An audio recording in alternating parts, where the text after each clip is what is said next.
श्री देवी शारदा, प्रभु श्री रामचंद्र, भगवान श्री गोपाल कृष्ण, श्री महारुद्र हनुमान, महर्षि श्री वेदव्यास, श्रीमद आद्य शंकराचार्य, सद्गुरु श्री ब्रह्मचैतन्य महाराज या सर्वांच्या प्रेरणेनं आणि तुम्ही सर्व मंडळी आहात त्यांच्या आशीर्वादानं. काल धन्यो गृहस्थाश्रम हा आपण चिंतनासाठी विषय घेतला होता आणि आजचा विषयही तोच आहे. आपण काय विचार करत होतो की 4 आश्रम आहेत ना, ब्रह्मचर्य आश्रम, गृहस्थाश्रम, वानप्रस्थाश्रम आणि संन्यासाश्रम. ब्रह्मचर्य आश्रम आणि संन्यासाश्रमाचं तर किती कौतुक केलेलं आहे, पण धन्य म्हणताना धन्यो गृहस्थाश्रम असं का म्हणलं जातं? तसं अगदी व्यावहारिक अशी उत्तरं आहेत त्याला. पहिलं उत्तर म्हणजे गृहस्थाश्रमच नसता तर ब्रह्मचारी आणि संन्यासी कुठून निर्माण झाले असते. म्हणजे आपल्या सगळ्यांचा जन्म, आपल्या सगळ्यांचा उगमच या धन्य गृहस्थाश्रमा जे गृहस्थाश्रमात आहे. समर्थाने एके ठिकाणी म्हणले, ब्रह्मचारी तापसी संन्यासी 2 प्रहरी आवासी. आ म्हणजे भूक लागते, तोंड उघडतात आणि मग जातात कुणाच्या घरासमोर? गृहस्थाच्या घरासमोर. ओम भवती भिक्षां देहि. ते जे घर आहे गृहस्थाचं, ते घर या सगळ्या समाजाची एका अर्थाने धारणा करत असतं, पोषण करत असतं. आणखीन एक कारण आहे, ते तसं महत्त्वाचं कारण आहे. आपण ज्याला संस्कार संस्कृती म्हणतो ते या पिढीहून त्या पिढीला देण्याचं काम गृहस्थाश्रमातच घडतं. म्हणून गृहस्थाश्रमाला सर्व आश्रमांचा पाया मानलेला आहे, अधिष्ठान मानलेला आहे. म्हणून धन्यो गृहस्थाश्रम. महाराजांचा गृहस्थाश्रम कसा होता आपण पाहणार आहोत. एकाने सहज विचारलं, ते गृहात किती वर्ष राहिले आयुष्यातले? कारण सतत बाहेर तर जात होते. साधा विचार आहे, गृह म्हणजे काय, घर का फक्त? विटांनी, चुन्यानी, सिमेंटनी, मातीनं बांधलेलं गृह म्हणजे घर? गृह म्हणजे कुटुंब, गृह म्हणजे परिवार. महाराज कोणत्याही परिवारात गेले तरी ते गृहस्थच होते. त्या परिवारातल्या लोकांना ते आपलेच वाटायचे, अगदी आपले वाटायचे, आतून आपले वाटायचे. म्हणून महाराजांनी जे जाईल ते घर त्यांचं केलं. म्हणून महाराज तसं बघितलं तर अखंड गृहस्थ होते.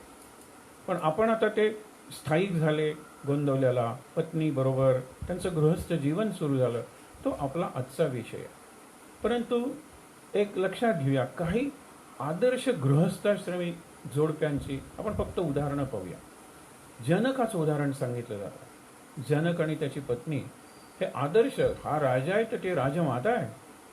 आणि त्या दोघांना, सीता लहानपणापासून त्यांनीच की तिला मोठं केलं. आणि उर्मिला जी लक्ष्मणाची पत्नी आहे ती त्यांची मुलगी आहे. तेवढे सुंदर संस्कार घडवले त्यांनी. जनक राजा हा देही असून विदेही असं समजलं जातं.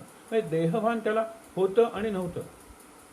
आपल्याला देह आहे त्याला माहीत होतं, पण कार्य करायला लागल्यानंतर त्या कार्याची तो एवढा एकरूप व्हायचा. याज्ञवल्क्य आणि जनक संवाद आहे, दोघेही कायम एकमेकाकडे बघायचे, जणू काही बाकीचं जगच अस्तित्वात नाही आहे. जनकाचं जे वर्णन केलं जातं आणि त्याप्रमाणे जे चित्रण जुन्या पोथ्यात केलं जातं, तो सिंहासनावर बसलेला आहे. म्हणजे तसा तो राजयोगी आहे, पण त्याचा एक पाय आगीत आहे तर दुसरा पाय बर्फात आहे. म्हणजे ज्याला आपण शीत उष्ण हे द्वंद्व म्हणतो, त्या द्वंद्वाच्या पलीकडे गेल्याचं हे प्रतिकात्मक चित्र आहे. तो सगळ्याच द्वंद्वांच्या पलीकडे गेला होता. देहाच्या पातळीवरच्या शीत आणि उष्ण या द्वंद्वांच्या पलीकडे होता. मनाच्या पातळीवरचं सुख आणि दुःख हे केवढं मोठं द्वंद्व आहे. महाराज म्हणतात, तुम्ही निर्माण केलेलं द्वंद्व आहे. आणि या द्वंद्वातून जो ताण, स्ट्रेस ज्याला म्हणतो, तो आपण मॅन्युफॅक्चर केलेला आहे. हे लक्षात ठेवा. त्याला निर्माण केलेला वगैरे इतके चांगले शब्द सुद्धा वापरू नका. आपण निर्माण केलेला आहे, म्हणजे आपण त्याला एका अर्थाने जन्म दिलेला आहे, आपल्या मनातल्या ताणाला. आणि त्याचे उपाय काय? तर सत्संग हा सगळ्यात महत्त्वाचा उपाय आहे. आणि हल्ली आपण कोरोनावरचे जे कार्यक्रम बघतो त्याच्यात बाहेरून ट्रीटमेंट असो नसो, किंवा आता येईलही ट्रीटमेंट, पण आतली ट्रीटमेंट होऊया ना. म्हणून नाम, ध्यान साधना, सद्ग्रंथांचं वाचन, सत्संगांचं आयोजन आणि मुख्य म्हणजे योगाभ्यास, ज्याच्यात प्राणायाम आहे, काही योगासनं आहेत आणि मुख्य म्हणजे ध्यानधारणा आहे. हे सगळं आतलायकी प्रवास. आणि म्हणून अत्यंत महत्त्वाच्या अशा विषयाकडे महाराज सगळ्यांचं लक्ष वेधत आहे. ते नाम घ्या म्हणून सहज सांगतात. पण नुसतं नाम घ्या नाही, नामाचा अभ्यास करा म्हणून सांगा. मंत्र नुसता जपा असं नाही, मंत्राचं मनन करत तो म्हणा. तसा हा जनक राजा आहे, तो असा विदेही आहे की त्याच्या नगरीला विदेह नगरी, आणि म्हणून त्याची जी आवडती मुलगी सीता तिला वैदेही म्हणतो आपण. असाच अलीकडच्या काळातला देहूत असून सुद्धा देहात नव्हता तो विदेही आपला तुकाराम.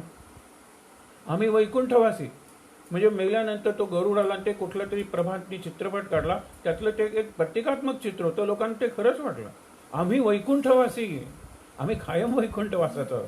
तरी सुद्धा हा देह घेऊन आलो याची कारण अशी, बोलिले जे ऋषी साच भावे वर्ताया. हजारो वर्षांपूर्वी ऋषींनी जे सांगितले ते आजच्या काळातही जगता येतं. हां, थोडंसं त्याच्यात रूपांतर, मॉडिफिकेशन हे करावं लागणारच आहे की. म्हणून म्हणतात details change, principles remain the same. म्हणजे तपशील बदलत जातो, पण जी व्हॅल्यू आहे, मूल्य आपण ज्याला म्हणतो, ते मूल्य, तत्व, सूत्र ही बदलत नाही. ते हजारो वर्ष तीच राहतात. उदाहरणानंतर बघूया. पण जनक राजाचं जे दाम्पत्य जीवन होतं ना, ते अत्यंत संपन्न जीवन होतं. त्याच्यानंतर काही ऋषींची उदाहरणे घेऊया. आपल्याला पहिले ऋषी आठवतात ते वसिष्ठ, अरुंधती. हे त्यांचं गृहस्थ जीवन हे इतकं चांगलं होतं की महाराजांचं जीवन सुद्धा वसिष्ठ अरुंधतीसारखं म्हणायला हरकत नाही. महाराजांनी सरस्वती, अरुंधतीला सप्तर्षीत स्थान आहे. सप्तर्षींच्या जवळ वसिष्ठांचा जो तारा आहे त्याच्याशी जो मंद तारा आहे ती अरुंधती आहे. म्हणजे पत्नीला पतीजवळ अगदी कायमचं स्थान मिळालेलं आहे, अक्षय स्थान, अमर स्थान मिळालेलं आहे. त्यांचं सगळं जीवन आपल्याला बघायचं नाही, पण एक गोष्ट ते जे करायचे रात्री ती आपल्याला करायला हरकत नाही. आश्रमात हजारो विद्यार्थी असायचे. त्यांच्या आश्रमात किती होते असा आकडा नाही आहे माहीत, पण याज्ञवल्क्यांच्या आश्रमात 10,000 विद्यार्थी होते असा उल्लेख आहे. पण ठीक आहे ना, तरी सुद्धा भरपूर विद्यार्थी असतात. मग त्यांचं शिक्षण बघावं लागतं, त्यांचं जेवण खाण सगळं बघावं लागतं. सगळं काम आटोपल्यानंतर अरुंधती आणि ते एका झाडाखाली बसायचे. आणि आपण ज्याला शिळोप्याच्या गप्पा म्हणतो, जो आज एक्सटिंक्ट झालेले आहेत, निर्वंश झालेले आहेत, या आपण सध्या जो लॉकडाऊन आहे ना, कुलूपबंद आपण आहोत ना, आपण सुरू केलं त्या गप्पा अनेक ठिकाणी की आपण शुद्ध गप्पा मारूया, निखळ गप्पा मारूया. त्या गप्पात सुसूत्रता असली पाहिजे. तर त्या गप्पा कसल्या, ती चर्चा झाली, गप्पा मारूया. तुझ्या लहानपणी तुला आठवते का रे, 4थ्या वर्षी एक घटना घडली होती. मोठा भाऊ धाकट्या भावाला विचारेल, तो म्हणतो मला नाही आठवत काय घडलं होतं रे, आणि मग तो ती घटना रंगवून सांगेल. तो म्हणतो पण एक लक्षात ठेव, ज्या वेळेला पहिल्यांदा तो भाषण केलं शाळेत त्यावेळेचं मला आठवण आहे. अशा गप्पा मारूया ना. आपला भूतकाळ, आपला वर्तमान काळ, भविष्यकाळाबद्दल फार बोलू नका, परंतु वर्तमानाबद्दल. आणि या वर्तमानाने आपल्याला एक संधी दिलेली आहे. म्हणून कोरोना शाप की वरदान असा सुद्धा प्रश्न चर्चेला येऊ शकतो ना. देहाच्या दृष्टीने तो शाप असेल तर मन, बुद्धी आणि चित्त या दृष्टीने तो वरदान आहे, लक्षात ठेवा. आपण तसा तो वापरला मात्र पाहिजे. आणि आज उद्या लॉकडाऊन संपेल, पण आपण पूर्वीच्याच हिरिरीनं देहाचे भूक घेणार आहोत का? घरात थांबण्याच्या ऐवजी वीकेंड मिळाला तर आउटिंगला जाणार आहोत का? कसलं गृहस्थ जीवन आहे आपलं. म्हणून वसिष्ठ, अरुंधती, त्याच्यानंतर अत्री आणि अनसूया. तुम्हाला काय वाटेल की ह्या अशा ऋषीपत्नी होत्या म्हणून अत्यंत सर्व संघ परित्याग नाही आहे. अत्री, अनसूया यांच्याकडे ज्यावेळेला राम सीता गेले त्यावेळेला अनसूया सीतेला आत घेऊन गेलेली आहे. आणि आपली जी वस्त्र, लग्नातली किंवा जे दागिने, अलंकार आणि जी शृंगाराची साधनं करून सीतेला अशा पद्धतीने तिने साज शृंगार करून तयार केलं. बाहेर आली तर राम, लक्ष्मण विशेषतः नाही, तो सीतेकडे असं संपूर्ण बघत नव्हता असं उल्लेख आहे म्हणून, पण राम आणि अत्री सुद्धा बघायला लागले की अरे आत गेलेली सीता वल्कल घातलेली आणि ही कुठे आलेली आहे. अनसूया म्हणाली सीता लग्नात सुंदर दिसत होती असं मी ऐकलं होतं, मला ते आज पाहायचं होतं. म्हणजे अनसूयेकडे ही सौभाग्य लेणी होती, अलंकार होते, आणि उठणं वगैरे म्हणतात ना, कस्तुरी वगैरे अंगाला लावायचे सुगंधी द्रव्य, ती सुद्धा होती. असं समजू नका की ऋषी पत्नी म्हणजे काही रसिकता नाही आहे, त्यांच्या जीवनात काही अर्थ नाही आहे, सगळं त्याग त्याग त्याग, फक्त लंगोटी घालायची असं नाही आहे. विचार करा. त्याच्यानंतर अगस्ती, लोपामुद्रा हे दुसरे एक ऋषींचं जोडपं आहे. अगस्ती हा तसा पराक्रमी असा ऋषी आहे की तो विंध्य पर्वत ओलांडून दक्षिणेकडे आला. आणि केरळमधलं, केरळ भाषात मल्याळम भाषेचं जे व्याकरण आहे ना, ते अगस्ती ऋषींनी तयार केलेलं आहे. अगस्ती ऋषींनी त्या काळात नौका बांधून परदेशात गेलेले आहेत. आज बाली, सुमात्रा वगैरे भेटत अगस्ती ऋषींचे पुतळे आहेत किंवा अगस्ती ऋषींची नावं दिलेली आहेत, अगस्ती ऋषींचे रस्त्याला वगैरे. पण असा तो पराक्रमी होता. त्याला समर्थ साथ लोपामुद्रा ही त्यांची पत्नी देत होती. म्हणजे त्यांचं जे जीवन होतं ना, ते अक्षरशः सधन संपन्न होण्यापेक्षा समाधानी आणि शांत जीवन होतं. आणखीन एक जोडपं आपल्याला बघता येईल की जे तितकंच महत्त्वाचं आहे. आपल्या काळात अगस्त्य लोपामुद्रा, अत्री अनसूया आपण बघितलं, आणि सगळ्यात महत्त्वाचं वसिष्ठ अरुंधती बघितली. अलीकडच्या काळात एकनाथ, त्यांचा संसार हा सर्व गुणसंपन्न किंवा सुफल संपूर्ण म्हणतो ना, तसा झालेला आहे. गिरिजाताई या त्यांच्या पत्नी. एकच प्रसंग सांगतो, ज्यावेळेला त्यांचा संसार एवढा आदर्श होता. हरी नावाचा त्यांना मुलगा होता, त्याला हरिशास्त्री, हरिपंडित म्हणत होते, अत्यंत विद्वान होता. परंतु त्यांना हे मराठीत भागवत सांगत होते आणि पुढे त्याला ग्रंथबद्ध करणार होते, हे त्याला मान्य नव्हतं. भागवतासारखे ग्रंथ संस्कृतमध्येच असले पाहिजेत. हा वाद एवढा विकोपाला गेला. एकदा हरीनं विचारलं की हे बाबा आणि हा मी, तू कुणाची निवड करशील? एक क्षणाचाही विलंब न करता गिरिजाताई म्हणालेल्या, तू जा, तुला पाहिजे तिकडे, मी ह्यांच्याबरोबरच राहणार. धन्यो गृहस्थाश्रम. किती लोक येत होते जेवायला, किती सत्संग घडत होते त्यानिमित्ताने, किती. आणि ती एवढी व्यवस्था करण्यासाठी श्रीकृष्ण हरी आपण म्हणतो, तो श्रीखंड देऊन त्यांच्याकडे पाणी भरायला नोकरी करायला आला. विचार करा, धन्य गृहस्थाश्रम. हे गृहस्थाश्रम आपण धन्य बनवायला पाहिजे. आणि धन्य बनवताना त्याला धन म्हणतात. आरोग्यम धनसंपदा. रोज शुभंकृती म्हणताना आपण म्हणतो, इकडे आरोग्य आहे, हेल्थ, इकडे संपदा आहे, वेल्थ. आणि धन म्हणजे काय? Health is wealth. धन्य बनवतो ते धन. आणि असा तो संसार, त्याच्यात किती पैसे मिळाले होते, किती निरनिराळे पदार्थ सेवन करत होते, हा मुद्दाच नाही आहे. म्हणून गृह म्हणजे केवळ घर नाही आहे चुनामातीचं, तर कुटुंब आहे, परिवार आहे, कुटुंबातली नाती आहेत, लक्षात ठेवा. आणि त्या नाती म्हणजे परस्पर संबंध आहे, एकमेकासाठी वाटेल तो त्याग करण्याची, एकमेकापासून सुख मिळवण्याची आणि त्याची सेवा करण्याची जी व्यवस्था आहे, त्याला कुटुंब म्हणले आहे. महाराजांचं जे आपण गृहस्थ जीवन बघणार आहोत ते असं होतं. काल जरा प्रक्षेपणात विक्षेप आला, व्यत्यय आला, व्यत्यय. त्यामुळे काही एक दोन जे प्रसंग होते महाराजांच्या जीवनातले ते सांगितले गेले नाहीत. काहींच्या सूचनेवरून आपण अगदी थोडक्यात त्याला स्पर्श करून पुढे निघणार. पण व्यत्यय या शब्दावरून आठवतं की ज्या वेळेला सुरुवातीला दूरदर्शनाचं प्रक्षेपण व्हायचं तेव्हा व्यत्यय खूप यायचा आणि पडद्यावर व्यत्यय लिहिलेलं असायचं. आणि म्हणून एक व्यंगचित्र होतं त्या काळात की तो निवेदक सांगतो, आमच्या आत्ताच्या कार्यक्रमात 15-20 मिनिटांचा किंवा अर्ध्या तासाचा कार्यक्रम असेल, आमच्या कार्यक्रमात आधी सुरुवातीला, मध्ये मध्ये आणि शेवटी जो व्यत्यय आला त्याबद्दल दिलगिरा होत. हे व्यंगचित्र होतं. पण एका आजोबांनी ना एका निराळ्याच पद्धतीने एक पत्र लिहिलं होतं. मुंबईची जी मराठी वर्तमानपत्र आहेत प्रतिष्ठित, त्यातल्या एका वर्तमानपत्रात पत्र लिहिलं होतं की दूरदर्शनचे धन्यवाद. कारण माझ्या नातवाला मी अक्षर लिहायला शिकवलं, पण जोडाक्षर तो शिकता शिकत नव्हता. हे व्यत्यय व्यत्यय बघून तो शिकला जोडाक्षर लिहायला. दूरदर्शन धन्यवाद. त्यातली गमतीदार भाग सोडा, पण काल व्यत्यय आला होता. हे सगळी महाराजांचीच इच्छा आहे, महाराजांची लीला आहे, लक्षात ठेवा. पण काल प्रसंग जो चालू होता, महाराज निघालेले आहेत रामेश्वरला.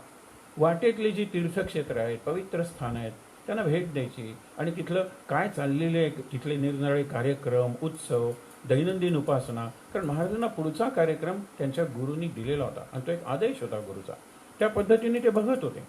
म्हणून तिरुपतीच्या बालाजीला गेले, दर्शन घेऊन खाली आले तर रस्त्याच्या कडेला एक रोगी भिकारी असा पडलेला होता. पण त्याच्या चेहऱ्यावर जो आनंद होता, महाराज म्हणाले, त्यांच्याबरोबर ते 4 त्यांचे बैरागी शिष्य होते, ह्याला जेवायला मिळालं असेल की नाही मला माहीत नाही. याच्या अंगावर त्याला उपदंश झाला होता, म्हणजे अंग फुटलं होतं. हे वेदना होत असतील त्याला, पण केवढा आनंदात आहे. आपण विचारूया ना त्याला त्याच्या जीवनाची कर्म कहाणी काय ते. तर तो म्हणाला, मी तेलंगी, तेलुगू माझी मातृभाषा, आंध्र प्रदेशातला मी रेड्डी. अत्यंत आनंदात माझं जीवन गेलं, कारण सधन कुटुंबात माझा जन्म झाला होता. सुसंस्कृत होतं सगळं वातावरण. 30व्या वर्षी माझी आई गेली आणि वडिलांनी दुसरं लग्न केलं. आणि दुसरं लग्न केल्यानंतर सावत्राईने माझे हाल सुरू केले. आधीच सधन कुटुंबात जन्मल्यामुळे मला वाईट सवयी होत्या. नंतर त्या लहानपणच्या वाईट सवयींचं पुढे व्यसनात रूपांतर झालं. आणि सावत्राई म्हटल्यानंतर तिला मी डोळ्यासमोर नको होतो. शेवटी तर तिने मला विषप्रयोग करण्याचा प्रयत्न, माझा जो गडी होता ज्याने लहानपणापासून मला अंगाखांद्यावर खेळवलं होतं, त्याला पैसे दिले आणि सांगितलं की हे विष त्याला दे आणि मारून टाक. त्या गड्याला मारवे ना, त्याने पैसे घेतले आणि सांगितलं की असा असा बेत केलेला आहे, मी काय करू? तर तो म्हणतो रामेश्वर मला आवडतो, रामेश्वर हे माझं एक आराध्य दैवत आहे, रामेश्वरला जाणारा जो रस्ता आहे त्या रस्त्यावर मला नेऊन ठेव बस. आणि त्याप्रमाणे त्याला ठेवलं आणि तो गडी घरी निघून आला. अशा परिस्थितीत महाराज त्याला भेटलेला आहे. तो रोज थोडं थोडं थोडं जायचा, म्हणला इथपर्यंत पोचलेलो आहे, रामेश्वरला पोचेन की नाही माहीत नाही, पण मी जिथे पोचेन तिथे रामेश्वर असेल ही माझी श्रद्धा आहे. महाराजांना आवडलं. ते म्हणाले तू रामेश्वरला जाणार, पोचणार कसा? आम्ही नेणार तुला. त्यांनी काठी आणली, काठीची झोळी तयार केली बांधून, कापड बांधून, आणि त्याच्यात त्याला बसवला आणि आळीपाळीनं खांद्यावर घेऊन त्याला रामेश्वरपर्यंत घेऊन गेले. महाराजांच्या जीवनातल्या काही घटना या आपल्याला वाटतं ना की अतर्क्य वाटतात, कारण का त्या अकस्मात घडल्यासारख्या वाटतात. राम म्हणतो ना, हे माझ्या जीवनात जे घडलेलं आहे हा खेळ संचिताचा, प्रारब्धाचा खेळ चालू आहे. अकस्मात घडल्यामुळे तुम्हाला तसं वाटतंय, पण काही नाही. हा पराधीन आहे जगती पुत्र मानवाचा. ही पराधीनता दुसऱ्या मानवाची नाही आहे, तर आपण प्रारब्धाधीन आहोत. आणि प्रारब्ध म्हणजे दैव नाही, प्रारब्ध म्हणजे नशीब नाही. कपाळाकडे हात लावू नका प्रारब्ध म्हणताना. प्रारब्ध म्हणजे मी आधी केलेली कर्म आणि त्यांची भोगायला लागलेली फळ. हे प्रारब्धाचा सिद्धांत आहे. असू दे, महाराजांचा आवडता सिद्धांत आहे म्हणून सांगितलं. अजूनही आपण उदाहरणं घेऊन नंतर पाहूया. त्याला रामेश्वरला आणलं. महाराजांनी तिथे सागरात त्यांना आंघोळ घातली. आंघोळ घातल्यावर म्हणाले चला आपण रामेश्वरला जाऊया. त्या देवाच्या मूर्तीसमोर उभ्या केल्यानंतर त्यांनी तेलुगूत इतकं सुंदर भक्तिगीत म्हणलं की महाराजांच्या डोळ्यातून अश्रू आले. ते म्हणाले भक्तिगीत, भावगीत म्हणायला समजायला अर्थ जरूर नसते. भाव आपल्याला कळतो आणि तो ह्या हृदयापासून त्या हृदयाकडे असाच असतो. इतकं चांगलं गीत म्हणलं आणि त्यांनी त्या देवाच्या मूर्तीच्या पायावर डोकं ठेवलं, ते उचललंच नाही. काय झालं याला म्हणून बघतात तर तो गतप्राण झालेला होता. त्यांनी त्याचा प्राण गेलेला होता. किती सुंदर मरण आहे. आता महाराजांच्या जीवनातला हा योग बघा. मग त्याला वाळवंटात नेऊन वाळूत तिथे स्वतःच्या हातानं अग्नी दिलेला आहे महाराजांनी. काय योग आहे लक्षात ठेवा. त्याचंही प्रारब्ध आणि महाराजांचंही प्रारब्ध, त्यांचा संयोग झाला. पण कर्म धर्म संयोग म्हणतो ना, हा योग आहे, हा संयोग आहे. आणि ते 4 बैरागी त्यांना ती सेवा करावी लागलेली आहे. पण तो पोचलेला आहे रामेश्वरपर्यंत, एवढं लक्षात ठेवा. वारकरी सुद्धा म्हणतो ना, पाऊले चालती पंढरीची वाट. मग मी कुठेही पोचलो तरी चालेल, जेजुरीच्या तिथे पोचलो, सासवडकडे पोचलो चालेल, तिथेच माझं पंढरपूर. जर जीवनाचा शेवट झाला तर जिथे माझा देह पडेल तेच पंढरपूर. कारण पंढरपूर म्हणजे काय? विठ्ठल विठ्ठल गजरीना अवघी दुमदुमली पंढरीना. आणि काया ही पंढरी, आत्मा हा विठ्ठल म्हणतो. तर माझ्या या कायेत विठ्ठल विठ्ठल विठ्ठल गजर चालूच आहे. ती जिथे पडेल तिथे पंढरपूर तयार होईल, हा आत्मविश्वास आहे. ह्याला निष्ठा म्हणलेलं आहे महाराजांनी. श्रद्धेच्या वरची ही पायरी आहे. तर ठीक आहे. तर हा एक प्रसंग. दुसरा प्रसंग, महाराजांनी रामेश्वरचं दर्शन घेतलं आणि कांचीला वरदराज आहे त्याचं दर्शन घेतलं आणि महाराज रस्त्याने जात होते. हा योग तर बघा. कांचीला चांदीचा एक मोठा व्यापारी होता, खूप श्रीमंत होता. बायको होती, त्यांना संतान नव्हतं. पण बायको इतकी वर पोचलेली आध्यात्मिक अधिकारी स्त्री म्हणजे साध्वी होती. तिला दुसऱ्याच्या मनातलं कळायचं, तिला आजूबाजूला काय घडते ते इथे बसून कळायचं. अखंड नामात असायचे, अखंड ध्यानात असायचे. तिच्या चेहऱ्याकडे बघितलं की तुम्हाला शांत वाटेल आणि टक लावून बघितलं तर तुमचं ध्यान लागेल. असं असताना महाराज रस्त्यावरून चालले होते. सकाळचे 10 वाजले होते. घरात गडी माणसं होती. एका गड्याला सांगितलं, एक तरुण संन्यासी चाललेला आहे रस्त्यावरून, त्याला सांग की मालकिणीनं बोलवले घेऊन ये म्हणून. आणि त्याप्रमाणे घेऊन आले. आणि घेऊन आल्यानंतर 3 दिवस त्यांना थांबवलं. महाराज म्हणाले खाऊ पिऊ घातल्या तर मी निघतो, मला पुढे जायचं आहे, कारण महाराजांना घरी यायचं होतं ना गोंदवल्याला. तर त्यावेळेला काय झालं की महाराज म्हणाले की काही हरकत नाही, तुला पाहिजे असेल तितक्या दिवस. ज्या वेळेला तिने नवऱ्याला बोलवणं पाठवलं की एक अत्यंत तरुण तेजस्वी संन्यासी आलेला आहे आणि तो बालसंन्यासी वाटतो. बाल म्हणजे महाराज विशीत पोचलेले होते हो, पण बाकीचे संन्यासी वगैरे दाढी मिशा असलेले जेवढे वृद्ध वाटतात तेवढे महाराज वाटत नव्हते. तेवढं तेज आणखीन फाकलेलं होतं महाराजांचं. आला नवरा लगेच आणि महाराज जात आहेत म्हटल्यानंतर त्यांच्या मार्गात पडला, झोपला. नाही जाऊ देणार तुम्हाला. 3 दिवस महाराजांना त्यांनी ठेवून घेतलं. पण महाराजांचं वागणं हे इतकं प्रेमळ होतं की दुसऱ्यांच्यात वत्सल भाव प्रेम आपोआप जागवायचं. त्या बाईला अनेकदा वात्सल्यामुळे तिला पाहणा फुटला. या काळात महाराज म्हणाले, वात्सल्य मातृशक्ती ही प्रत्येकात असते, निरनिराळ्या पद्धतीने व्यक्त होईल. तिचं समाधान झालं आणि मी तिथून निघालो. मग पुढे ते गोंदवल्याला आले. गोंदवल्याला आल्यानंतर सुद्धा बघा महाराज कसे, महाराज अगदी इतके विचार करून वागणारे, व्यवहारी आणि चांगल्या अर्थाने ते धूर्त होते. लक्षात ठेवा, चांगल्या अर्थाने. कारण धूर्त म्हणून धूर्त कोल्हा वगैरे सुद्धा आपण म्हणतो, लबाडी नव्हते. पण ज्याला समयज्ञता म्हणतात, समय सूचकता म्हणतात, प्रसंगावधान म्हणतात, ते महाराजांच्याकडे होतं. जसं गेल्या वर्षी सुद्धा ते आले होते घरी. गेल्या वर्षी स्वतःची ओळख न देता ओळख त्यांनी दिली होती फक्त आपल्या चुलत बहिणीला. आले होते, मग ते आंबेवाडीला गेले होते. नंतर खातवळला आपल्या बायकोला सुद्धा त्यांनी सांगितलं की तू वर्षांनी तुझा घरधनी तुला भेटेल, पण तू मानस पूजा कर, तू नाम घे. आणि ती बिचारी एवढी ध्यास लागल्यासारखा घेत होती, त्याच्याशिवाय ती जगूच शकत नव्हती. ही पूर्वतयारी महाराजांनी आपल्या आईवडिलांची करून घेतली. आई तर रामभक्त होतीच, इतरांकडून रामोपासना राम नाम घेत होती, पण तरी सुद्धा 9 वर्ष न भेटलेला आपल्याला भेटणार म्हणल्यानंतर तिला ध्यासच लागला रामनामाचा. रावजी सुद्धा आल्यावर सुद्धा त्या दिवशी एकदम घरी गेले नाही. सांगितलं की उद्या तुला तुझा मुलगा भेटेल. आणि ते महाराजांनी अशा खुबीनं सांगितलं असेल की तिला विश्वासच बसला नाही, हाच आपला गणू आहे म्हणून. त्या दिवशी ते राहिले कुठे? त्या मारुतीच्या मंदिरात. ज्या मारुतीच्या मंदिराशी महाराजांच्या चरित्रातल्या अनेक घटना घडलेल्या आहेत आणि जोडलेल्या आहेत. तर पहाटेच्या वेळेला चिंतुबुवा नावाचे त्यांचेच एक संबंधी जात होते बहिर्देशाला, म्हणजे नदीच्या बाजूला संडासला वगैरे लोक जायचे तसे. चिंतुबुवा म्हणून त्यांनी हाक मारली. अरे हे परिचित हाक वाटते, तरी सुद्धा मागे वळून बघितलं, हा संन्यासी कशाला हाक मारत असेल आपल्याला. नंतर 2-3 गोष्टी सांगितल्या लहानपणच्या खुणेच्या, आणि मग ते आले जवळून. त्यांनी बघितलं निरखून, तर कान तुटलेला वगैरे. अरे हा तर आपला गणू, आपण ज्या कामासाठी आलेलो आहे ते काम पुरं करूया आणि रावजींना जाऊन सांगूया तुमचा गणू आलेला आहे. पण महाराज हे अंतर्ज्ञानी होते ना, चिंतुबुवांच्या मनातला विचार महाराजांना कळला. आणि चिंतुबुवांच्या आधी महाराज घरी आले. जय जय रघुवीर समर्थ. इतक्या सकाळी कोण आलेलं आहे? त्यावेळेला त्यांनी सांगितलं की घरात जी उतरंड आहे त्या उतरंडीच्या कोपऱ्यात जी दगडी आहे, दगडाचं भांड, त्यात जे अगदी घट्ट दही लावलेलं आहे ना, ते मला द्या. हे म्हणल्यानंतर कळलंच, ती दगडी घेऊन आली. पण हे म्हणल्यानंतर त्यांच्या लक्षात आलं की हाच आपला गणू. 9 वर्ष आपल्याला एका वाक्यात का हा प्रसंग संपायला लागला होता, तुम्ही कल्पना करा बरं.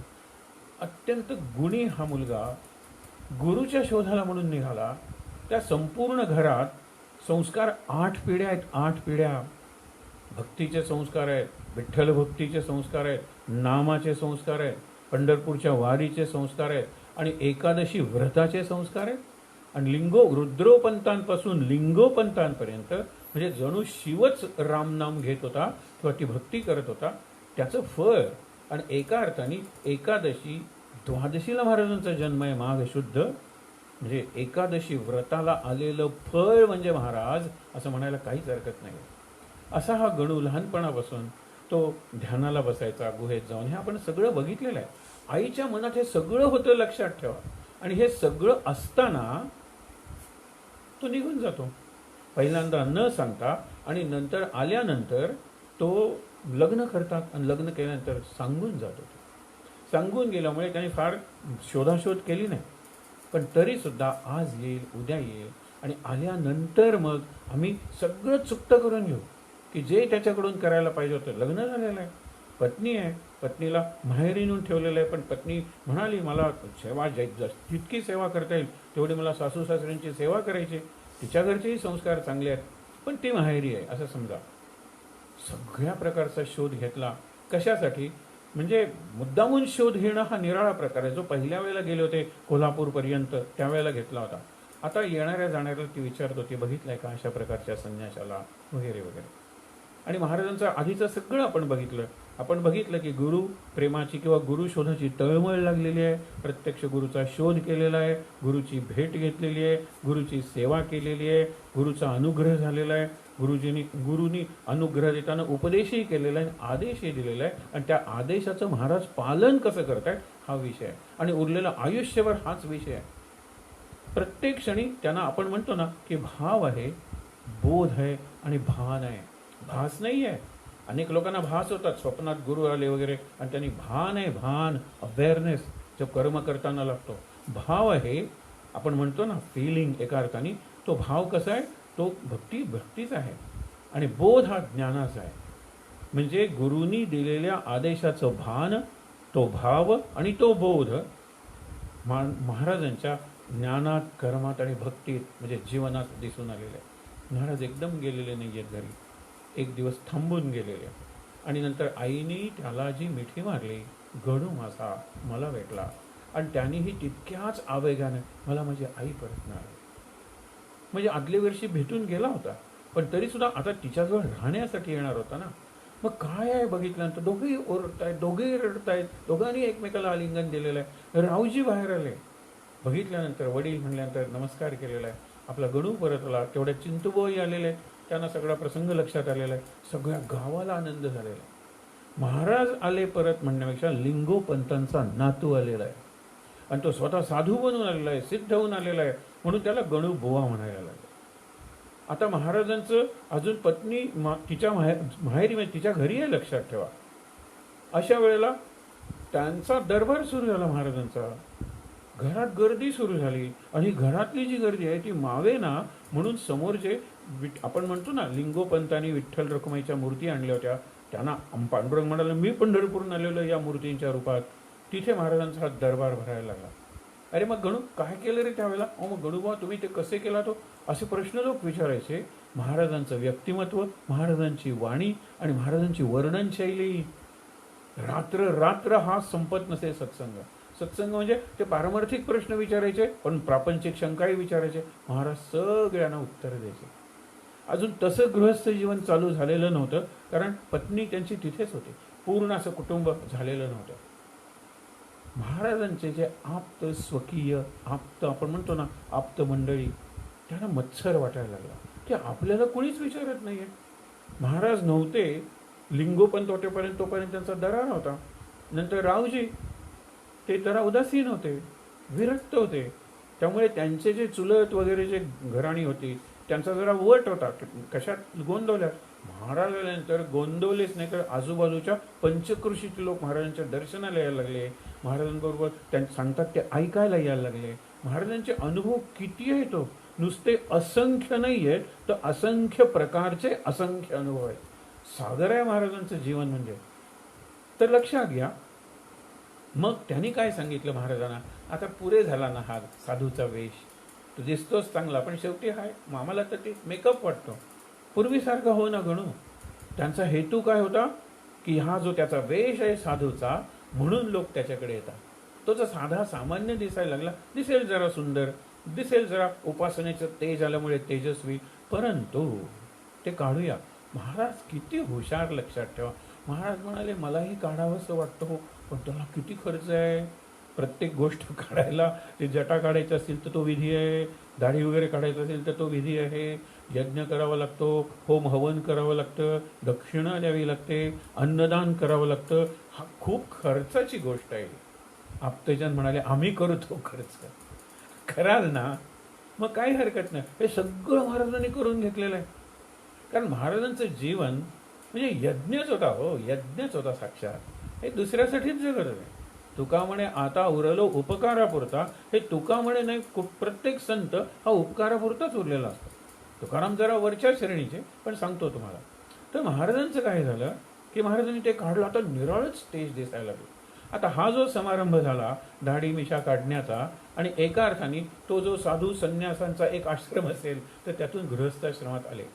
त्यांनी तो संन्यास वगैरे घेतला नव्हता, पण संन्यासी झालेले होते ना. सासऱ्यांना बोलवलं होतं, सासरे आले, संभाजी गोडसे. आता गंमत बघा, असा लोक अर्थ लावतात, पण आपण गंमत म्हणून हे सगळं बघायचं. याच्यात फार काय अर्थ, आध्यात्मिक अर्थ शोधू नका. 12 वर्ष मौन असलेला सत्पुरुष संभाजी नावाचा मौन सोडून ओटीत नारळ घालून त्यांना सांगतो गीतामाईना की तुमच्या पोटी पुण्यपुरुष जन्माला येणार आहे, साधू पुरुष जन्माला येणार आहे. आणि शेवटी मुलगी जी मिळते त्यांना लग्न करायला, तिच्या वडिलांचं नाव संभाजीच असतं, संभाजी गोडसे. तर ते येतात.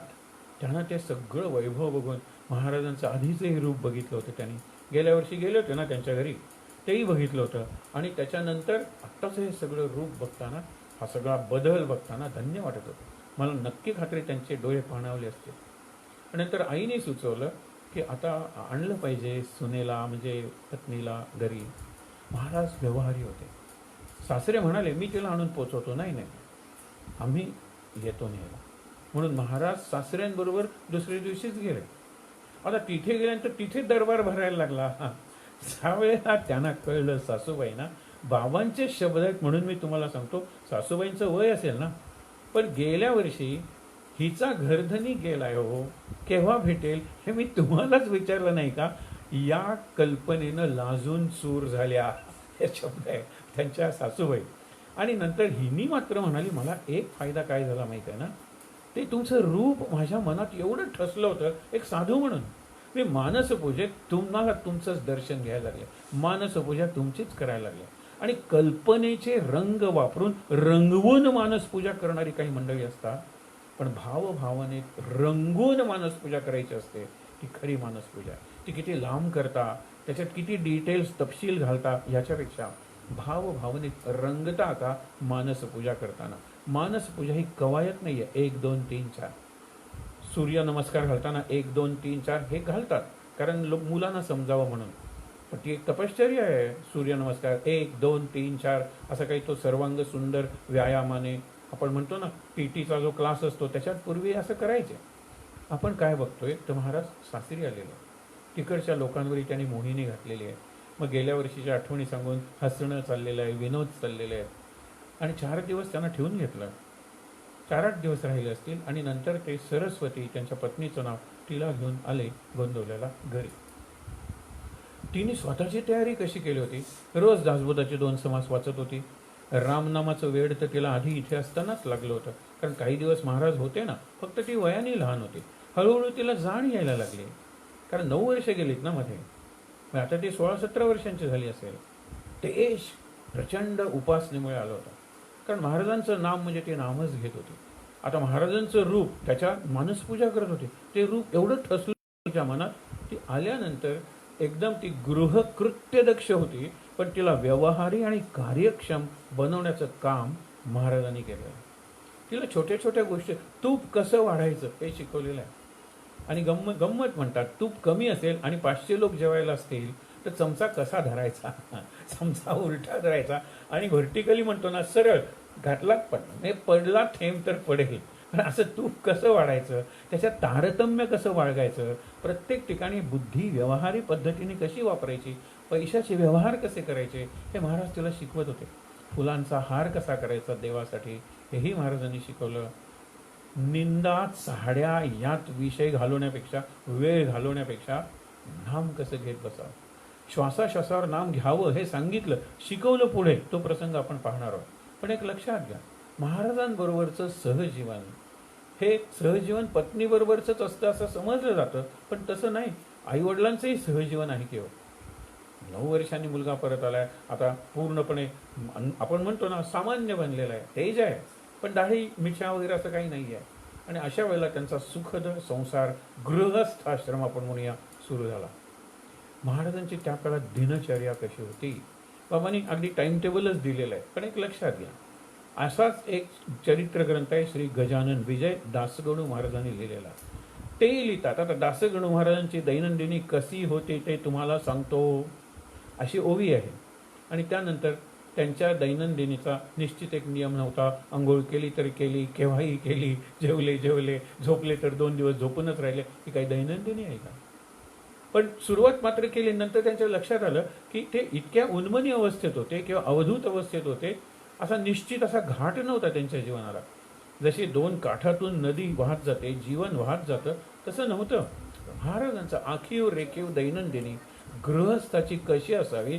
अगदी आज महाराज परत आले त्यावेळेला समजा ते 21-22 वर्षांचे असतील, तर म्हणजे 1845 म्हणजे 1870 सालची गोष्ट आहे. तुम्हाला आता किती काळ बदललेला आहे. काळ बदलला मगाशी सांगितलं, तरी सकाळी लवकर उठणं बदललेलं नाही आहे. बदलले म्हणजे लोकांनी बदलवलंय ते. पण अजूनही 2 तास सूर्योदयापूर्वी, सूर्योदय 6ला मानला तर 2 तास आधी ब्राह्ममुहूर्त सांगितलेला आहे. पूर्वी वर्णन यायचे ना, पंच पंच उषक्काली. पंच पंच म्हणजे 5वर 5 म्हणजे 55, म्हणजे 5 प्रहर उरलेले आहेत दिवसाचे सूर्योदयाला. म्हणजे आधीच्या सूर्योदयापासून 55 झाल्यानंतर प्रहर आलेला जो आहे तो 2 तासाच्या आधी, सूर्योदयाच्या आधी 2 तास तो ब्राह्ममुहूर्त आहे. त्याच्याही आधी 2 तास ज्यावेळेला आपली तिथी बदलते प्रज्ञामुहूर्त म्हणतात. पण उल्लेख आहे शारदा मातांच्या चरित्रात बऱ्याच वेळेला त्या 2ला आणि 3ला तर त्या उठायच्याच उठायच्या. कारण 4ला त्यांची मुलं उठायची ना. पुढे विवेकानंद, अखंडानंद, शिवानंद झाले त्या काळात ती मुलंच होती किंवा. आणि त्यांना कोणाला दूध लागायचं, कोणाला कॉफी, कोणाला चहा, कोणाला हे असं करत 4 वाजता जर माझी बाळं उठणार आहेत तर त्यांच्याच कल्याणासाठी मी माझ्यात उपासनेतून शक्ती साठवायला नको का. म्हणून ती माऊली लवकर उठायची. खूप गोष्ट सांगण्यासारखी आहे. पण तो एक प्रज्ञामुहूर्त आहे. एक प्रज्ञामुहूर्त आहे, ब्राह्ममुहूर्त आहे. आणि सूर्योदयाला तर निदान उठाच तुम्ही. महाराज 5-5:30ला उठायचे.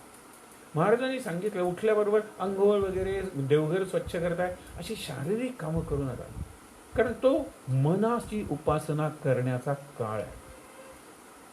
महाराजांचा उपदेश पाहताना आपण बघूया. हल्ली अगदी सांगतात ना, सकाळी जर 1 तास उठलात तर पहिली 15 मिनिटं प्लॅटिनम मिनिट्स असतात, त्याच्यानंतरची डायमंड मिनिट्स असतात, त्याच्यानंतरची गोल्डन किंवा गोल्ड मिनिट्स असतात आणि नंतर सिल्वर मिनिट्स असतात. म्हणजे 1 तास जर तुम्ही उठलात लवकर तर पहिली 15 मिनिटं प्लॅटिनम हे ध्यानच करा. त्याच्यानंतर कुठेतरी चिंतन, मनन, पठण, वाचन, श्रवण या गोष्टी करा क्रमाक्रमाने. आणि नंतर 6 वाजता समजा तुम्ही उठला तर नंतर 1 तासाने प्रपंच उठला, म्हणजे बाजूच्या सगळी मंडळी घरातली उठली की मग देहाची कामं करा. म्हणून महाराज 11-11:30ला आंघोळ करायचे.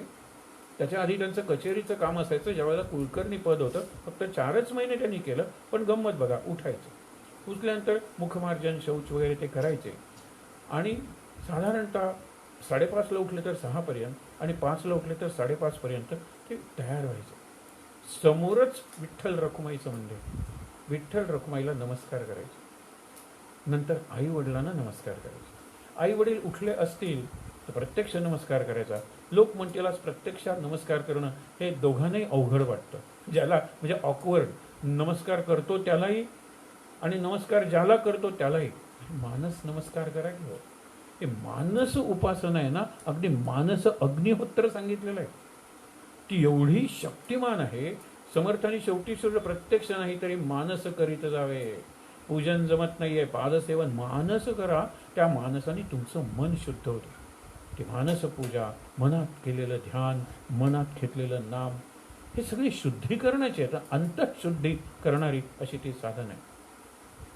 तुम्हाला एक सहज सांगतो की एक साधी साधी उपासना असते. 5 मिनिटं उठल्यानंतर काही दैवत आज बघूया, काही उद्या बघूया. पण एक लक्षात ठेवा, टीनी शेवट होणारी ही दैवत आहे. गणपती, पहिल्यांदा गणपतीचं तुम्ही स्मरण करा. गणपती म्हटल्यानंतर इतकी चित्र गणपतीची आपण बघितली, तेवढ्या मूर्ती बघितलेल्या आहेत, इतक्या गणपतीच्या देवस्थानांना भेटी दिलेल्या आहेत. कुठलंही रूप डोळ्यासमोर आणा, हे गणपती, हे गजानना तुला नमस्कार, श्री गणेशाय नमः हा मंत्र आहे. त्याच्यानंतर गणपतीनंतर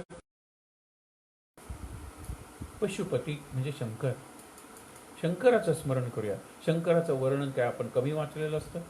गौर कर्पूर कौरम आपण म्हणतो ना, सुंदर वर्णन. पांढरं बर्फ, पांढरवरचं आकाश किंवा तो पौर्णिमेचा, तो चंद्र पौर्णिमेचा नाही, द्वितीयच आहे पण चंद्र डोक्यावर आणि सुंदर.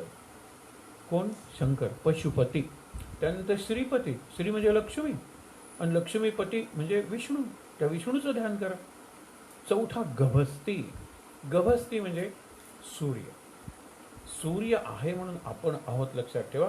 सूर्याला एक कोणत्या ना कोणत्या तरी पद्धतीनं आपल्याला धन्यवाद देता आले पाहिजे. सूर्य नमस्कार हा तो धन्यवादाचा एक प्रकार आहे. सूर्याकडे पाहून गायत्री मंत्र म्हणणं, निदान सूर्याकडे पाहून नमस्कार करणारी मंडळी आहे. सविता सूर्य नारायणाय नमः असं आपण सकाळी गोंदवल्याला किंवा आपल्या आश्रमात जी उपासना करतो त्यात आपण म्हणतो सविता सूर्य नारायण नमः, धन्यवाद तू आहेस तिथे म्हणून मी इथे आहे. हे लक्षात घ्या. हा जो प्रकार आहे गभस्ती, त्याच्यानंतर मारुती. मारुती आहे म्हणून तर आपण जिवंतच आहोत. लक्षात ठेवा, आपला जीव आहे ना तो पवन सुत आत बाहेर करणारा हनुमान आहे तो. त्याच्यानंतर शक्ती म्हणजे देवी पाहिजेत ना, म्हणजे गणपती, पशुपती, श्रीपती, गभस्ती, मारुती आणि शक्ती, तिने संपणारे हे 6 दर्शनं घेऊया मनातल्या मनात. देवी कोणतीही घ्या की हो, तुळजापूरची घ्या किंवा कोल्हापूरची घ्या, पण देवी शक्ती. आणि हे जर रोज जर आपण केलो आणि त्यांच्या ध्यानात जर आपण त्या दिवसाच्या सगळ्या कृती केल्या ना, तर आपल्या जीवनाची ज्योती आहे ना ती कायम नंदादीपासारखी तेवत राहील. आणि नाहीतर जीवनाची माती होईल, हेही लक्षात ठेवा. जे आपण हल्ली करतोय, आपण आपल्या प्रकृतीची माती करतोय, आपण आपल्या कौटुंबिक जीवनाची माती करतोय, आपण संस्कारांची माती करतोय. म्हणून हे 3 असलेले 6 देव, त्यांचं फक्त स्मरण जरी केलं आणि त्यांच्या प्रेरणेने आजचा दिवस जाऊ दे अशी प्रार्थना करून दिवसाला आरंभ केला, तर लक्षात ठेवा जीवन ज्योती जले, नाहीतर जीवनाची माती बने. हेही लक्षात ठेवा. आपल्या हातात आहे सगळं. म्हणून महाराज ते करायचे. त्याच्यानंतर काकड आरती, भजन, महाराज इतकी गोड भजनं म्हणायचे. काही मंडळी यायची, मग दासबोधाचं वाचन त्याच्यावर महाराज निरूपण करायचे. त्याच्यानंतर महाराज साधारणतः म्हणजे पूजा वगैरे सगळं नंतर आहे ना, थोडासा काहीतरी नाश्ता करून 8 ते 11 महाराजांच्या कामाचा वेळ होता. म्हणजे ज्या वेळेला ते कुलकर्णी होते त्यावेळेला ते काम करायचे. आणि कुलकर्णी ही फार महत्त्वाची व्यक्ती होती. एका बाजूनी सरकार आणि दुसऱ्या बाजूनी जनता, प्रजा, यांच्यातला सेतू म्हणजे कुलकर्णी. तो जर चांगला असेल ना तर त्या गावाला सुवर्ण काळ आहे. लक्षात ठेवा, तो अडीअडचणीला उपयोगी पडायचा. तुमचे मोजमाप करायचा जमिनीची आणि निरनिराळ्या प्रकार, म्हणजे इथे तुम्हाला पैसा करायचा असेल लाचलुचपत घेऊन तर केवढी संधी होती. पण काही कुलकर्णी ही देवमाणसं होती. लिंगोपंत हे देवमाणूस होते. रावजीनेही काही दिवस कुलकर्णी पण केलं, पण तेही देवमाणूसच होते. आणि महाराज तर काही विचारूच नाही. 8 ते 11 महाराजांचा काळ असा जायचा. त्याच्यानंतर मग घरी येऊन स्नान करणं, देवाला तुळस वगैरे वाहणं. फार पूजा करतात असा उल्लेख नाही आहे, पण सांगतो तुळस वाहणं किंवा फुलं असतील तर ते वाहणं, पूजन करणं. त्याच्यानंतर वामकुक्षी करणं. आणि साधारणपणे 3ला महाराज पोथी वाचनासाठी बसायचे. लोक यायचे ऐकायला, कारण महाराज कधी कधी निरूपणही करत असतील. पण पोथ्या कुठल्या होत्या? दासबोधाचं सकाळी वाचन व्हायचं म्हणून बाकीच्या पोथ्या होत्या. त्याच्यात अध्यात्म रामायण होतं, तुलसी रामायण होतं, महाराजांचा आवडता भागवत आणि तुकारामाचे गाथा हे ग्रंथ असायचे. मग रोज त्यातलं थोडं थोडं असं वाचन व्हायचं. आणि वाचन करताना संस्कार एकच, इदं न मम, हा यज्ञाचा जो भावना आहे की हे माझं नाही आहे, हे सगळं आहे ते रामाचं आहे, हे सगळं आहे ते परमेश्वराचं आहे आणि त्याचं म्हणून मी त्याला अर्पण करेन. हे महाराज निरनिराळ्या दृष्टांतातून, गोष्टीतून, आपल्या जीवनाच्या अनुभवातून इतकं रसाळपणे सांगायचे. आणि त्यानंतर मग संध्याकाळी परत आरती वगैरे व्हायची, शेजारती वगैरे व्हायची आणि महाराज प्रार्थना वगैरे करायचे. आणि मग भोजन करून साधारणपणे 11च्या सुमारास महाराज झोपायचे. 11 ते 5 किंवा हे 6-6.5 तास त्यांची निद्रा असायची. अशा प्रकारे आखीव रेखीव गृहस्थाला आजही जमू शकेल, विशेषतः निवृत्त माणसाला. आपल्याकडे कामाचे 8 तास असतात, ते घालवून सुद्धा उरलेले जे 16 तास आहेत त्यातले 6-7 तास झोपेचे घालवून सुद्धा उरलेले जे 8-9 तास आहेत, 8च तास धरा ना, दिवसाचे 3 भाग करूया. 8 तास कामाचे, व्यवसायाचे, 8 तास इतर गोष्टी, त्याच्यात मनोरंजन, टीव्हीच्या सिरियल, सगळे झोप 8 तासात येऊ दे ना. उरलेले जे 8 तास आहेत त्यातले निदान 4 तास आपण देणार आहोत का महाराजांना, सद्गुरूंना, देवांना. आणि महाराज काय म्हणायचे, 1/6 तुम्ही राजाला टॅक्स म्हणून देताना 1/6 म्हणजे 16% झालं. आता तर त्याच्यापेक्षा जास्त टॅक्स आपण देतो मनापासून किंवा बऱ्याच वेळा मनाविरुद्ध, तो वसूलच केला जातो. ते 24 तासाच्या दिवसातला 1/6 म्हणजे 4 तास देवाला देणार आहात का? मग देवघरातच बसलं पाहिजे असं नाही, नाम जप घेतच बसलं असेल, काही वाचन करूया, काही लेखन करूया, पण त्या भावात राहूया. हे 4 तास आहेत ना, मी माझा सुद्धा नाही आहे आणि कुटुंबाचाही नाही आहे, हे सलग 4 तास पाहिजे तसं कोणी सांगितलंय? सकाळी 1-2 तास, रात्री संध्याकाळी एखादा तास, रात्री एखादा तास. पण हे मिळवले पाहिजेत आपण. विशेषतः सध्याच्या काळाची मागणी आहे, काळाची नीड ऑफ द आवर म्हणतात ना, काळाची गरज आहे. आपण असं काहीतरी देवाला, सद्गुरूंना म्हणजे स्वतःला द्यायला शिकलं पाहिजे. तर महाराज असे होते, पत्नी होती सेवा करणारी, म्हणून अत्यंत चांगलं कुटुंब होतं ते. लहान भाऊ होता अण्णा, लहान बहीण होती मुक्ताई. म्हणजे असं ते 6-7 जणांचं कुटुंब. येणाऱ्या जाणाऱ्यांचा राबता एवढा असायचा. पण आपल्या सासूप्रमाणे अत्यंत ती गृहकृत्य दक्ष, मगाशी म्हणलं तसं. पण 3 गोष्टी ज्या आपल्या पतीला आवडतात, ज्या एका अर्थाने या कुटुंबाची परंपरा आहे, त्या गोष्टी ती जीवापाड करायची. अतिथी सेवा, अन्नदान आणि अखंड नाम. तिचे ओठ नामात सतत हालतच असायचे. प्रगती केली होती. असे दिवस जात होते. महाराज कुलकर्णी पण 4 महिने केले तर आईला दृष्ट काढावीशी वाटली. आपलं बाळ रांगेला लागलं, मार्गावर आलं. पण महाराजांनी केलं छान. नंतर म्हणाला, मला कंटाळा आलेला आहे, तेव्हा मी कुलकर्णी पण सोडतो. आई काय म्हणेल हे ऐकायला महाराज तिथे थांबलाही नाहीत, असा बाबांच्या चरित्रात उल्लेख आहे. आणि नंतर दुसऱ्या दिवशी त्यांनी आपला बदली दिला आणि आता ते परत जाण्याची भाषा बोलायला लागले. दूर कुठेतरी जातो. त्यावेळेला आई म्हणाली, तू कुठेही जा आणि कितीही दिवस जा, बायकोला बरोबर घेऊन जा.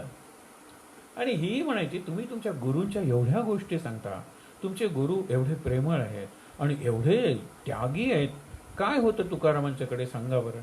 ते जुना टोपडं, ते कुत्र्याचं पिल्लू, ती चिलम आणि काय साधं वस्त्र, बघा ना काय असे, काय संपत्ती होती, काही नाही आहे. पण तरी सुद्धा केवढे थोर योगी होते ते.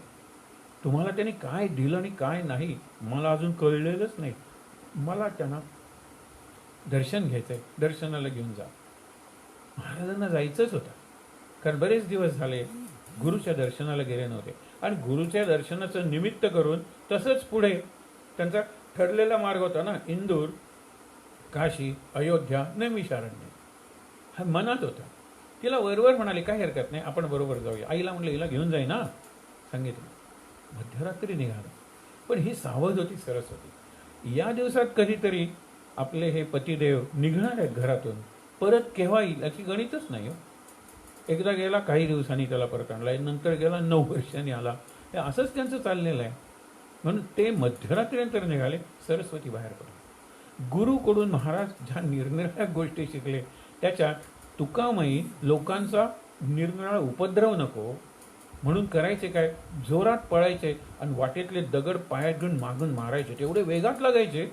ती कला महाराज शिकले होते. त्यांनी ते दगड त्या पद्धतीने सरस्वतीला मारायला सुरुवात केली.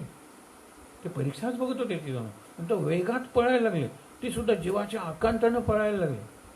आणि ज्या वेळेला त्यांनी बघितलं की ही सोडणारच नाही आहे तिची जिद्द, त्यावेळेला महाराज थांबले, म्हणाले, गुरुकडे यायला तू योग्य आहेस, चल आपण जाऊया. उमरखेडला आले. उमरखेड म्हणजे येहळे गावाला आले. उमरखेड त्यांच्या गुरूंचं गाव, आजी गुरूंचं, महाराजांच्या, चिन्मयानंदांचं. पण येहळे गावाला आले. विशेष म्हणजे वाट बघत बसल्यासारखे तुकाबाई घरी थांबले होते. सुनबाई आल्यात ना, मी मुलगी आलेली आहे एका अर्थाने त्यांची. 2 जण गेले. दोघांना सांगितलं तोंड उघडा आणि साखर तोंडात घातली. साखर हा चांगला प्रसाद होता. दोघांनी प्रसाद भावने त्यांना पुन्हा नमस्कार केला. 8 दिवस ठेवून घेतलेलं आहे. सुनेचं किंवा मुलीचं जसं कोड कौतुक करतात तसं केलेलं आहे. त्यावेळेला त्यांच्या गोष्टी चालायच्या, हिला ते ऐकून बरं वाटायचं. त्या काळातल्या गोष्टी सांगायच्या, कशी परीक्षा घेतली होती वगैरे, गंमत चालली असेल. कारण गुरु शिष्यांचं नातं हे अनुग्रहापूर्वीचं आणि अनुग्रहानंतरचं. मान असतोच, आदर असतोच, भक्तिभाव असतोच, पण अंतर तेवढं कमी झालेलं असतं. अंतराबद्दल एक फार सुंदर वाक्य आहे, लक्षात ठेवा. Distance makes hearts grow fonder. म्हणजे अंतर वाढलं ना की अंतर जवळ येतात. अंतर म्हणजे मन, अंतर जवळ येतात. म्हणजे आपण जितके दूर जाऊ ना, म्हणजे मुलगा हॉस्टेलवर गेला ना की तो आतून जोडलेला असतो की आता ही भाजी त्याला आवडते नाही, आता तो काय करत असेल. एरवी समोर असता तर या खोलीत आहे का त्या खोलीत आहे आपल्याला भानही नसतं. हे महत्त्वाचं आहे. म्हणून ज्या वेळेला तो कृष्ण 12व्या वर्षी गोकुळ सोडून गेला, त्यावेळेला पहिल्यांदा गोपींना वाईट वाटलं. नंतर म्हणाला, जातो, तू कुठे जाणार आहेस, मी तुला डोळ्यात धरून ठेवलंय, मी तुला हृदयात धरून ठेवलंय, मी तुला केसात ठेवलंय. तो फारच सुंदर प्रसंग आहेत ते. पण विरहासक्ती किंवा विरहभक्ती ही प्रत्यक्ष मिलनापेक्षा जास्त सूक्ष्म आहे आणि आतली असल्यामुळे जास्त समाधान देणारी आहे. म्हणून त्यांच्या गप्पा चालल्या होत्या. 8व्या दिवशी ज्यावेळेला आता जाऊया नमस्कार करायला खाली वाकली, त्यावेळेला बाळ माय, तिलाही माय म्हणाले ते, माय तुला काय पाहिजे. त्यावेळेला ही तिचे शब्द आहेत की स्त्री सुलभ, पत्नी सुलभ. त्या इच्छेनं मी म्हणाली यांच्यासारखा मुलगा पाहिजे, यांच्यासारखा म्हणजे श्रींसारखा, महाराजांसारखा. हसले आणि तथास्तु म्हणाले आणि दोघेही गुरु शिष्य हसत होते. तुम्ही का हसताय बघूया नंतर. म्हणून त्यांनी सांगितलं आता निघूया. आशीर्वाद घेऊन निघाले. येहेळगावची सीमा सोडल्यानंतर महाराज बोलायला लागले. म्हणाले अगं साक्षात परब्रह्म तुझ्यासमोर उभं होतं. तू जर मुक्ती मागितली असतीस तर त्या क्षणी तुला मुक्त केलं असतं, पण तू प्रापंचिक गोष्ट मागितलीस आणि ती सुद्धा काय मागितलीस. आता माझ्यासारखा मुलगा, माझ्यासारखे गुण दाखवण्याच्या आधीच तो जाणार आहे. आपल्याला संतती होईल पण आपल्याला संतती सुख नाही आहे. मुलगा अल्पायुषी होणार आहे. काय सुंदर संधी तू घालवलीस. ती म्हणाली मला पश्चाताप होतोय, मला वाईट वाटतंय, पण तुम्ही त्यांच्याच जोडीचे आहात ना, तुम्ही मला द्या ना काहीतरी. मग तिथून ते नाशिकला गेलेले आणि नाशिकला त्यांचं जे सहजीवन आहे ना दृष्ट लागण्याकरता. सीता पुढे रामाला म्हणायची तेही 9 दिवस सोबत आहात. उत्तर रामचरित्रातला तो काहीतरी श्लोक आहे की मला वनवासाचे दिवस आठवतात. राम म्हणतो मलाही ग. त्यावेळेला आपण 24 तास एकत्र असायचो. आम्ही मृगयाला शिकारीला वगैरे कधी गेलो तर, पण आता या राज्यकारभारामुळे कधी कधी दिवस दिवस मी त्या कामात असतो. तुझा मला सहवासच लाभत नाही, वनवासात जावंसं वाटतं असं ती म्हणाली. आणि एका अर्थाने सीतेचा त्याग पुढे काही निरनिराळी कारणं असली तरी लक्ष्मणाला अगदी निश्चित रामाने सांगितलेलं आहे की अशा पद्धतीला तिला वनात नेऊन ठेव की जिथे शेजारी ऋषींचा आश्रम असेल. गर्भवती होती सीता, पण तिला डोहाळे लागले होते वनात जाण्याचे, ते डोहाळेही पुरवले गेले. म्हणून सीतेचा त्याग योग्य का अयोग्य हा आपला विषय नाही आहे, पण लक्षात ठेवा वनवास हा वनवास नव्हता, सहवास हा सुखाचा. काय सुंदर. काही फार दिवस राहिले नव्हते, काही महिने राहिले होते एकत्र, पण तरी सुद्धा एकत्र होते. पण एकत्र कसे होते लक्षात ठेवा. तुला शिकायची ना, तुला योगविद्या शिकवतो, तुला ब्रह्मविद्या शिकवतो, पण त्यासाठी मी सांगेन ते केलं पाहिजे. ती म्हणाली मी अर्ध्या वचनातच आहे तुमच्या. ठीक आहे. गोदावरीच्या काठी एका मंदिरात दोघंजण गेले, नमस्कार वगैरे केला आणि ते म्हणाले चला कुठे, तुला मी आता जोगीण बनवतो. जोगीण हा शब्द आहे पण त्याला योगिनी हा दुसरा शब्द आहे. ही दिसायला होतीच सुंदर, तेजस्वी, सरस्वती. वडाच्या झाडाचा चीक आणला महाराजांनी आणि तिच्या जटा वळल्या. रोज आता तुला वेणीफणी करण्यात वेळ घालवायला नको, आपण मंदिरात आलेलो आहे आणि आपण योगविद्या घेणार आहोत, योगाचं जीवन जगणार आहोत, योग्याचं. तर ठीक आहे. तर त्यानंतर काय की तिच्या काकणं काढली, तिथे तुळशीच्या माळा घातल्या. गळ्यातलं मंगळसूत्र काढलं, तिथे तुळशीची माळ घातली. कपाळाचं कुंकू पुसलं किंवा वाढवलं म्हणतात ते वाढवलं आणि भस्माचे पट्टे लावले. आणि सगळ्यात महत्त्वाचं जर काय केलं असेल तर पांढरी साडी, पांढरं लुगडं तिला नेसवलं. ती जोगीणच दिसायला लागली. पूर्णपणे बदलून टाकला आणि सांगितलं या मंदिराच्या या कोपऱ्यात तू बस, त्या कोपऱ्यात मी. दोघांचं एकमेकडे लक्ष असेल. माझं तर तुझ्याकडे असेलच, कूर्मदृष्टी वगैरे म्हणतात ते, पण तू स्वतंत्र उपासना कर. कधी काय लागलं वगैरे तर ते मी तुला सांगेन. शंका आली तर. तिची आधीची तयारी होतीच, तिने ते सुरू केलं. तिचं ते रूप बघून आणि आजूबाजूला तिचा कोणीच नाही, ती एकटी आहे असं बघून त्या भागातला जो फौजदार होता पोलिसांच्यातला तो येऊन तिच्याशी लगट करायला लागला, अगळ पगळ बोलायला लागला. महाराजांचं लक्ष होतंच, पण महाराज म्हणाले ती काय करतोय बघूया ना, ते शक्तिमान आहे आणि नागापेक्षा नागिण भयंकर असते. एक दिवस त्या फौजदाराला तिने असा रुद्रावतार धारण केला. चंडी काली मेल्या आत्ताच्या आत्ता या देवळातून परत पाऊल टाकशील तर खबरदार वाटोळं करीन तुझं. आणि त्यावेळेला तिचा जो आवेश, तिच्या शब्दातली ती जर्रब अशी होती. तो फौजदार गेला, तो परत त्या मंदिरात आला नाही. महाराजांना अभिमान वाटला. महाराज म्हणाले चल आता तुझं शिक्षण सुरू करूया. म्हणून महाराजांनी त्याला माहीतच होतं, पण श्वासावर नाम कसं घ्यायचं, शुद्ध ध्यान कसं लावायचं, या सगळ्या बारक्या बारक्या ज्या गोष्टी होत्या ना त्या महाराजांनी त्याला शिकवल्या. तिला वाटत होतं की काय सुंदर आपलं सहजीवन चाललेलं आहे. आणि महाराजांना नैमिषारण्य बोलवतच होतं. एका अर्थाने वेध लागले होते तिकडचे. म्हणून तिला सगळं शिकवलं, तयार केलं जोगीण म्हणून. पण आता काही आयुष्यभर ती तशीच जगणार होते आणि तिला घेऊन नैमिषारण्यात जाणार होते? नाही. तिला परत माहेरी पहिल्यांदा तिथून सासरी पाठवायची व्यवस्था महाराजांनी केली होती. कृष्णाची त्रिंबक नावाचा त्यांचा एक भक्त होता तिथे, विश्वास होता. त्याला बोलवलं आणि सांगितलं हिला नेऊन तिच्या माहेरी किंवा बहिणीकडे ती सांगेल तिथे नेऊन सोड. त्याला घरी आणली. मला वाटतं की निश्चित लोकांच्या नजरा तिच्याकडे वळल्या असतील, कारण आधीची तेजस्वी आता तेजपुंज झाली होती, तेजावळी होती सगळी. सर्वांगातून ते तेज बाहेर पडत होतं. सात्विक तेज होतं, लक्षात ठेवा. मग लोकांच्या नजरा खाली वळून तिच्या पायाकडे बघत नमस्कार करत असते. ज्यावेळेला घरात आणल्यानंतर ती कृष्णाची त्रिंबकची पत्नी बघायलाच लागली, कोण देवी आली आपल्याकडे. आणि नंतर अत्यंत आदराने तिच्या जटा सोडवल्या, तिला काकणं घातली, कुंकू लावलं आणि रंगीत साडी नेसवली.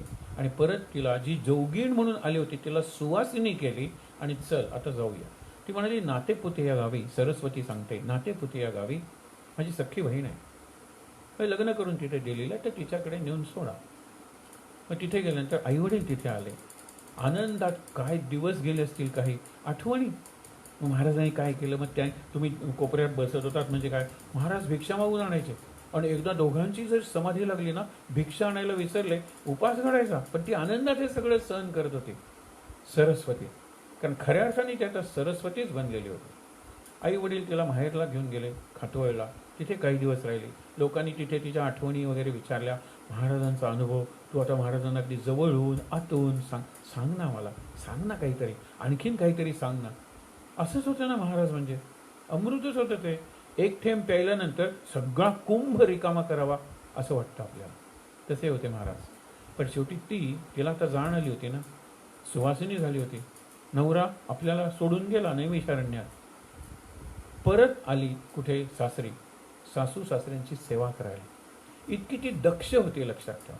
मग तिला परत वडिलांनी आणून सोडलं आणि इथं सासरीचं जीवन सुरू झालं, कर्तव्यावर आधारित. आणि तिकडे महाराज नेहमीच्याच मार्गाने इंदूर, काशी, अयोध्या आणि नैमिषारण्यात गेले. नैमिषारण्यात महाराज जायचे त्याचे कारण बघूया आणि आपण थांबूया. नैमिषारण्यात जायचे, तिथे ऋषींसाठी ती तपोभूमी ब्रह्मदेवांनी निर्माण केलेली आहे. नैमिषारण्य नाव कसं पडलं, ऋषी गेले शौनकासारखे की आम्हाला हजारो ऋषी एकत्र येऊन महायज्ञ करायचे, पण हे असुर आहेत, राक्षस, ते त्रास देतात, यज्ञ नष्ट करतात आणि भ्रष्ट करतात, अशी काहीतरी आम्हाला भूमी द्या. ब्रह्मदेवानी एक चाक सोडला. चाकाला 3 भाग असतात, एक मधला भाग असतो, नंतर स्पोक्स म्हणतात त्याला, आरे असतात, आणि रिम असते बाजूची की ज्याच्यावर ते चाक चालतं. त्याने असं ते चाक सोडलं आणि तिथे थांबेल आणि आडवं पडेल ती भूमी, तिथे तुम्हाला त्रास होणार नाही, ती यज्ञभूमी बनवा, ती तपश्चर्या भूमी, तपोभूमी बनवा, काही हरकत नाही. त्याप्रमाणे ते असं आलं खाली आणि नैमिषारण्यात ते चाक आडवं पडलं. चक्रतीर्थ म्हणून तिथे आहे. आणि तिथे मग 80,000 ऋषी एकत्र येऊन, भागवताचा जो प्रसंग आहे आधीचा, शौनक ऋषींच्या नेतृत्वाखाली, काय वातावरण असेल ते लक्षात घ्या. नैमिषारण्य मिळालेलं आहे. महाराज नैमिषारण्य नानासाहेब पेशव्यांना सुद्धा भेटायला जात असते. त्यांचे काही मित्र, ती गुहा, ती गाय, आणि अजून पुढे अनुभव तर महाराज सांगणारच आहेत. एक अनुभव सांगायला हरकत नाहीये. ते गुहेत बसले, म्हटले काही येणारच नाही, माझ्या याची उदरनिर्वाहाची व्यवस्था ती शक्ती करणार असेल तर कर. एक फळ यायचो आणि त्या भागात अशी काहीतरी फळं असतील, एक फळ खाल्ल्यानंतर दिवसभर भूक लागायची नाही. मग असताना फळ कोण ठेवून देतं? या भागातली एखादी वनवासिनी स्त्री आहे का वनवासी वगैरे आहे, गिरीवासी आहे. एकदा डोळे उघडे ठेवून ध्यान करत असताना एक वाघ ते फळ घेऊन येत होता. वाघ हा पूर्णपणे मांसाहारी आहे, तो ते फळ जाईल कशाला? पण व्याघ्रेश्वरी नावाची जी देवी आहे, ती मातृशक्ती आहे, ती वाघाला काही आज्ञा करू शकत नाही. ते फळ उचल आणि तो बालक तिथे आहे तोपर्यंत रोज त्याच्या, किंवा तो युवक जिथे आहे ते फळ नेऊन ठेव. आणि अशी व्यवस्था केली जात होती. महाराजांचं गृहस्थ जीवन, आता ते आयुष्यभर गृहस्थच जीवन होतं. जाईल ते गृह त्यांचं होतं आणि तिथे ते स्थ होते. गृहात राहतात ते स्थ, पण गृह म्हणजे घर, ज्याला हाऊस म्हणतात ते नाही, होम, ज्याला आपण घरकुल म्हणतो. जे आता जवळजवळ उद्ध्वस्त होत आलेलं आहे, तर ते संबंधांवर, प्रेमावर आधारित असलेलं, कर्तव्यावर, नुसतं हक्क नाही, कर्तव्यावर, कर्तव्याच्या भोवती गुंफलेलं असं एखादं घरटं ते गृह आहे. आणि त्या दृष्टीने महाराज जातील तिथे गृहस्थच होते. एक शब्द चिंतनासाठी घेऊया. आपण गृहस्थ असतो, काही कोकणस्थ असतात, काही देशस्थ असतात, कधी आपण मध्यस्थ असतो, बऱ्याच वेळेला सुज्ञपणे तटस्थ राहण्याचा प्रयत्न करतो. हे सगळे स्थ आहेत की हो. स्वस्थ किती असतो. आणि स्वस्थ होण्यासाठी क्षणस्थ बनायला शिकलं पाहिजे. प्रत्येक क्षण आहे ना, ते माझं घर आहे आणि तिथे मी राहीन, क्षणात राहीन, पुढच्या क्षणात राहीन. ह्याचा अर्थ काय? आणि आनंदाचा हा पासपोर्ट आहे आणि आनंदाचा व्हिजा सुद्धा आहे, हे लक्षात ठेवा. कसं राहायचं आहे? स्वस्थ क्षणस्थ. आणि सध्याच्या काळाला तर ते अत्यंत आवश्यक आहे. त्या ठिकाणी डोळे मिटून जरा बसूया. शांतपणे एक माळ जप करणारो आणि श्लोक म्हणणारो. समाधी पाहता समाधान होते, तनु कष्टवी त्यासी आनंद देते, मनी भाविता कामना पूर्ण होती. नमस्कार त्या ब्रह्मचैतन्य मूर्ती.